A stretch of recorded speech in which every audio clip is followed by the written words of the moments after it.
Spermatogenesis. तो दोस्तों इस वीडियो में हम बात करेंगे स्पर्मेटोजेनेसिस के बारे में। स्पर्मेटोजेनेसिस जो वर्ड है ये दो वर्ड से मिलके बना है, एक तो है स्पर्म और दूसरा वर्ड है जेनेसिस। ठीक है, तो स्पर्मेटोजेनेसिस का क्या मतलब हुआ? स्पर्मेटोजेनेसिस का मतलब हुआ कि स्पर्म की फॉर्मेशन, कि स्पर्म कैसे बनता है। ठीक, अब हम बात करते हैं इस पूरे प्रोसेस की कि स्पर्मेटोजेनेसिस होती कैसे है। तो देखो, जो स्पर्मेटोजेनेसिस है वो मेल्स के अंदर होती है, ठीक है, स्पर्म्स का बनना। और ये किसके अंदर होती है? ये होती है टेस्टिस के अंदर। ठीक है, मेल्स के जो स्पर्म बनते हैं वो किस में बनते हैं? वो बनते हैं टेस्टिस में। और टेस्टिस में भी अगर हम बात करें तो टेस्टिस में भी बनते हैं ये सेमनीफेरस ट्यूब्यूल के अंदर। टेस्टिस में भी सेमनीफेरस ट्यूब्यूल के अंदर स्पर्म फॉर्मेशन होती है। ठीक है, टेस्टिस में भी सेमनीफेरस ट्यूब्यूल के अंदर हमारे स्पर्म्स की फॉर्मेशन होगी।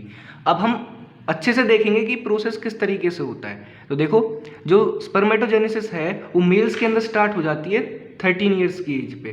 कब हो जाती है? 13 ईयर्स की एज पे। इसी को हम प्यूबर्टी की एज भी बोलते हैं। ठीक है, 13 ईयर्स पे स्पर्मेटोजेनेसिस स्टार्ट हो जाती है। अब देखते हैं कि स्पर्मेटोजेनेसिस होती कैसे है। तो देखो, स्पर्मेटोजेनेसिस होती ऐसे है कि सेमनीफेरस ट्यूब्यूल जो है, यानी कि टेस्टिस के अंदर जो हमारी सेमनीफेरस ट्यूब्यूल है, सेमनीफेरस ट्यूब्यूल के अंदर दो तरह के सेल होते हैं। सेमनीफेरस ट्यूब्यूल के अंदर हमारे पास दो तरह के सेल होते हैं। एक तो होते हैं हमारे पास मेल जर्म सेल, एक तो होते हैं हमारे पास मेल जर्म सेल। मैं इनको बिल्कुल इस तरीके से ब्लैक डॉट की फॉर्म में बना रहा हूँ। ठीक है, ये है हमारे पास male germ cell. Male germ cell का ही दूसरा नाम होता है स्पर्मेटोगोनिया। इन्हीं का दूसरा नाम क्या होता है? स्पर्मेटोगोनिया। क्योंकि यही आगे चल के क्या बनाएंगे? यही आगे चल के स्पर्म्स बनाएंगे। इसके बाद दूसरे जो सेल्स होते हैं सेमनीफेरस ट्यूब्यूल के अंदर वो होते हैं हमारे सर्टोली सेल। इनको मैं ब्लू कलर से बना रहा हूँ। ठीक है, ये है हमारे सर्टोली सेल। ठीक है, ये है हमारे सर्टोली सेल। तो देखो, जो मेल जर्म सेल है इनका काम क्या है? इनका काम है मियोसिस के अंदर जाना और मियोसिस के अंदर जाके क्या करना? स्पर्म्स बनाना। मियोसिस के अंदर जाना और स्पर्म्स बनाना। ठीक है, ये है मेल जर्म सेल का काम। लेकिन सर्टोली सेल का काम क्या है? सर्टोली सेल का काम है न्यूट्रिशन प्रोवाइड करना। सर्टोली सेल का काम है न्यूट्रिशन प्रोवाइड करना। जो स्पर्म बनेंगे उनको बनने के लिए जो एनर्जी चाहिए या फिर जो न्यूट्रिशन चाहिए वो काम है सर्टोली सेल्स का। सर्टोली सेल न्यूट्रिशन प्रोवाइड करने का काम करते हैं। ठीक है, अब देखते हैं हम जो मियोसिस होगी, यानी मेल जर्म सेल स्पर्मेटोगोनिया जो मियोसिस के अंदर जाएगी, उस स्पर्म्स बनाएगी, वो कैसे बनाएगी। ठीक है,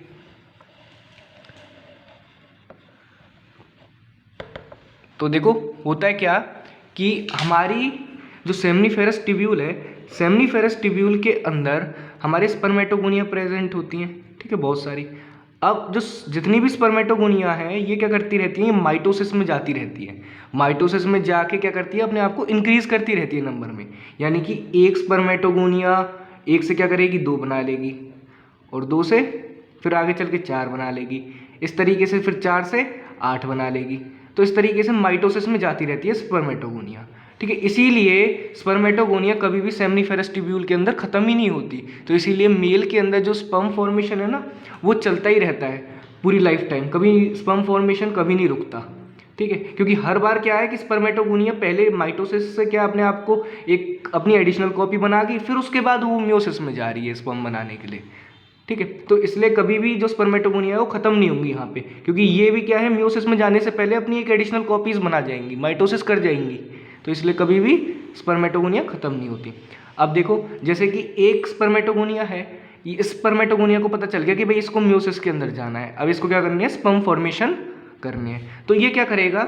ये इसके अंदर कुछ चेंजेस आएंगे, और चेंजेस होने के बाद इस स्पर्मेटोगोनिया को हम बोलेंगे प्राइमरी स्पर्मेटोसाइट। इसको क्या बोलेंगे हम? Primary spermatocyte. अब ये जो प्राइमरी स्पर्मेटोसाइट है, प्राइमरी स्पर्मेटोसाइट, ठीक है, ये जो प्राइमरी स्पर्मेटोसाइट है ना, ये प्राइमरी स्पर्मेटोसाइट ही हमारा जाएगा मियोसिस के अंदर। ये प्राइमरी स्पर्मेटोसाइट किसके अंदर जाएगा? मियोसिस के अंदर। और प्राइमरी स्पर्मेटोसाइट मियोसिस के अंदर जाएगा और एक से दो सेल बनाएगा। बन गए एक से दो सेल। अभी जो एक से दो सेल बने, ये दोनों सेल का नाम होगा सेकेंडरी स्पर्मेटोसाइट। इन दोनों का नाम क्या होगा? Secondary spermatocyte. अब आपको एक चीज याद रखनी है, यहाँ पे जो प्राइमरी स्पर्मेटोसाइट होते हैं इनके अंदर जो क्रोमोसोम नंबर होंगे वो होंगे 46। ठीक है, डिप्लॉयड होते हैं तो क्रोमोसोम नंबर कितने होंगे? 46। प्राइमरी स्पर्मेटोसाइट के अंदर, ठीक है। लेकिन अगर हम सेकेंडरी स्पर्मेटोसाइट की बात करें, सेकेंडरी स्पर्मेटोसाइट के अंदर क्रोमोसोम नंबर होंगे हमारे 23। यहाँ क्रोमोसोम नंबर कैसे हो जाते हैं, हाफ हो जाते हैं, तो उस क्रोमोसोम नंबर कैसे हो जाएंगे यहाँ पे 23। तो सेकेंडरी स्पर्मेटोसाइट हैप्लॉइड होता है और प्राइमरी स्पर्मेटोसाइट डिप्लॉइड होता है। अब आगे क्या होगा, आगे ये जो सेकेंडरी स्पर्मेटोसाइट है, ये जो सेकेंडरी स्पर्मेटोसाइट है ये फर्दर जाएगा, ठीक है, फर्दर और मियोसिस में जाएगा, यानी अपनी मियोसिस कंप्लीट करेगा। क्योंकि देखो मियोसिस जो होती है, मियोसिस में बनते हैं 1 से 4 सेल। एक चीज़ याद रखना हमेशा कि मियोसिस के अंदर बनते हैं 1 से 4 सेल, और जो मियोसिस होती है, मियोसिस एक्चुअल में 2 स्टेप्स में होती है। तो मियोसिस 2 स्टेप में होती है। ये तो थी मियोसिस 1, ठीक है, ये थी मियोसिस 1, 1 से 2 सेल बने पहले और फिर 2 से 4 बने, ये है मियोसिस 2। तो मियोसिस 1 में प्राइमरी स्पर्मेटोसाइट से सेकेंडरी स्पर्मेटोसाइट बने, 23 क्रोमोसोम है दोनों के पास, ठीक है। अब जो सेकेंड मियोसिस होगी इसमें जो क्रोमोसोम नंबर है वो हाफ नहीं होंगे।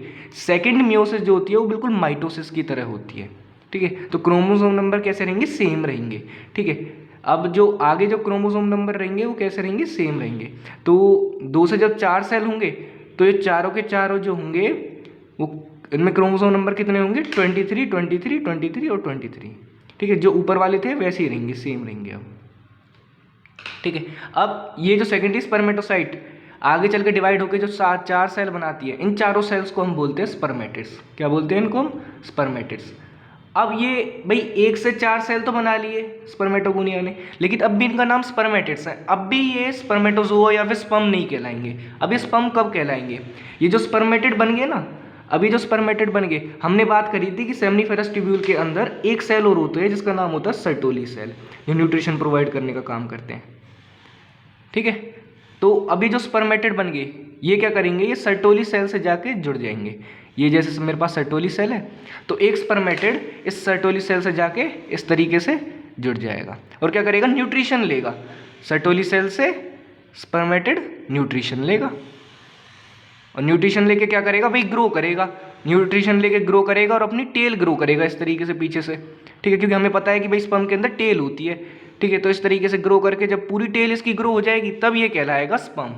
जब क्या कहलाएगा, ये स्पर्म, ठीक है। अब एक चीज़ आपको याद रखनी है यहीं पे कि ये जो पूरा प्रोसेस हुआ कि भाई स्पर्मेटोगोनिया से प्राइमरी स्पर्मेटोसाइट, सेकेंडरी स्पर्मेटोसाइट और स्पर्मेटिड, इस पूरे प्रोसेस का एक नाम है, इस पूरे प्रोसेस का नाम है, इस पूरे प्रोसेस को बोलते हैं हम स्पर्मेटोसाइटोजेनेसिस।